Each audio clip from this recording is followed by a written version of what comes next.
Hello everyone, Ace here, and today we are back with another Ace Impressions, this time having a look at Necromunda Hired Gun. This game can be best described as a looter-shooter style FPS, created by indie studio Struman, which is best known for iDivine Cybermancy and Space Hulk Deathwing.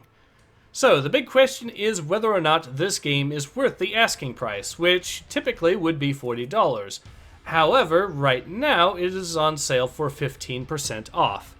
But, simply put, I will say that this game has a lot of issues. However, I will say also that I do think it is a lot of fun, and it is certainly worth considering for the asking price. But to show you what I mean, we have to go ahead and jump right into it, so let's do that. Now, the game does, like I said, have a fair share of issues. There are performance issues to consider, especially when you first boot up a mission, which you will notice right there. This isn't too big of an issue, but it is something to keep in mind, and there are performance issues that happen other times, such as when enemies respawn and things like that, which unfortunately does happen a little bit more often. So, performance issues are definitely something to keep in mind with this game. In addition, I should also mention that this particular title also has a fair bit of jank to it. Now, to be fair, that is not really anything new when it comes to Struman Studios. They are, after all, a fairly small indie team with a lot of ambition, and their past two titles have both been pretty janky as well. However, when it comes to this particular game, let's also consider some of the strong points. For a start, it does actually handle the weapons it depicts pretty well. They feel pretty punchy and do a pretty good job and are fun to use. The movement system itself is pretty fast-paced and also pretty fun to use as well. In addition, there are some roleplay game mechanics to this, such as the bionics you can get for both yourself and your Mastiff. So, let's have a look and see what I can do with my Mastiff here. I can upgrade, if I had the money, the bionic body, but I do have the money right now to upgrade the bionic paws, which will increase his speed. So let's do that. And his paws actually even physically change on the model to show you that you have indeed upgraded your Mastiff. We'll also give him some better armor. And what else can we upgrade? We can improve the cooldown, so let's do that. And we don't have much money for anything else, so that is a pretty good setup there. You can buy new weapons from here, and you can also customize them using the Artificer. And the customization is pretty robust. So let's actually give you an example. Let me pull out the grav gun I have here. You could, for example, if you wanted, swap out your condensed cells here for the overloaded cells, which greatly reduce the magazine capacity, but greatly improve the damage and handling. This weapon, by the way, is pretty effective anyways, and I do want the higher magazine capacity, so let's go ahead and leave it as is. But something I do want to point out and is worth acknowledging. Let's go ahead and actually pet our Mastiff before going on our mission.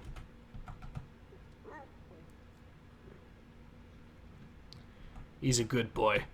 The Mastiff basically functions as a enemy detection system as well as a heat-seeking missile to attack enemies. While the Mastiff does have a cooldown, he is nevertheless pretty effective at what he does. Now we can take some side missions here. There are 3 tier lists: B tier, A tier, and S tier. So I'll actually destroy the fans for the Inquisition. We'll be up against the Goliaths, so simple enough. And yeah, you can customize your loadout a little bit here. You do have a limited amount of slots for the amount of weapons you can pick up and hold. So definitely something to keep in mind. Let's go ahead and get some diffusers, which will help us open up treasure chests, because sometimes they are booby-trapped, and you do want that loot from the treasure chests. So let's go ahead and look for what we can find here. How many fans are there? I detect at least 5. There are 2 treasure chests. Now, when it comes to finding treasure chests in this game, you'll actually hear a distinct ringing sound if you're near one. And pick up money like that.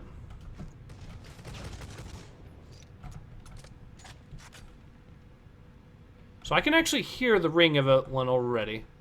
Sounds like it's coming from this way. Yep.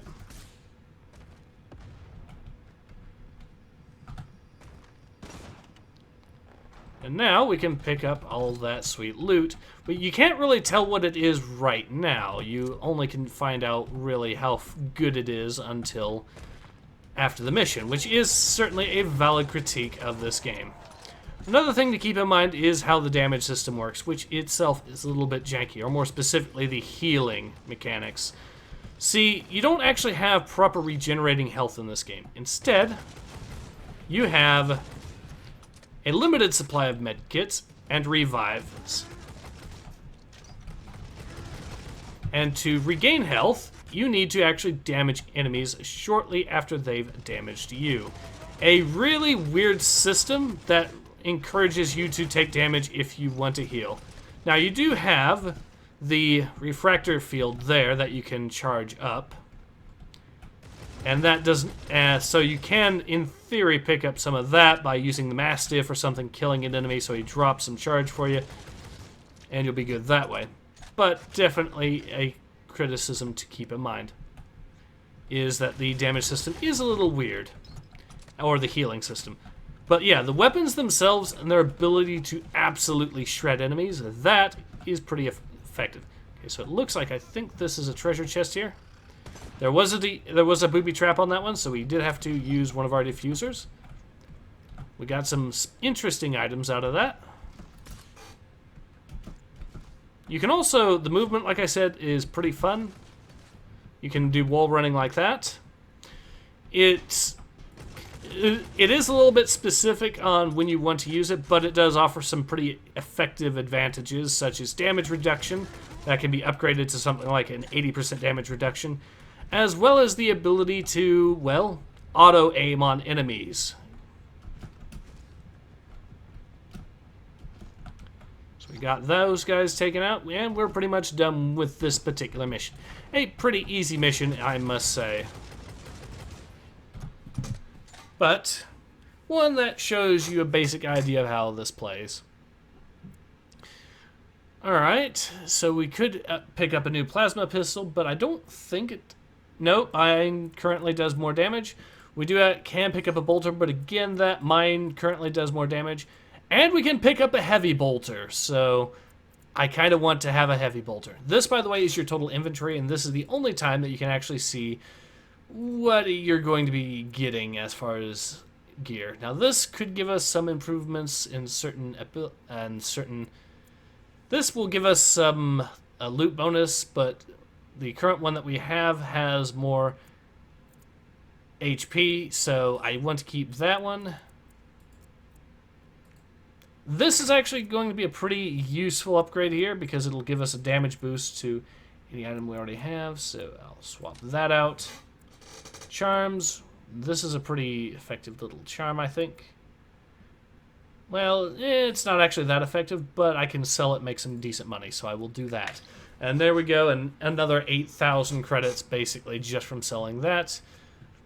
And we got more credits from actually completing the mission itself. So all in all, pretty good, I must say.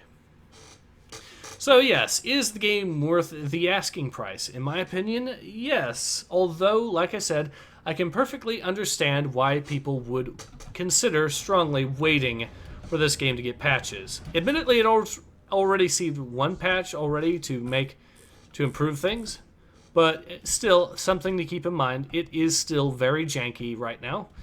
It is a very fun game, but it is a janky one, so yes, definitely keep that in mind.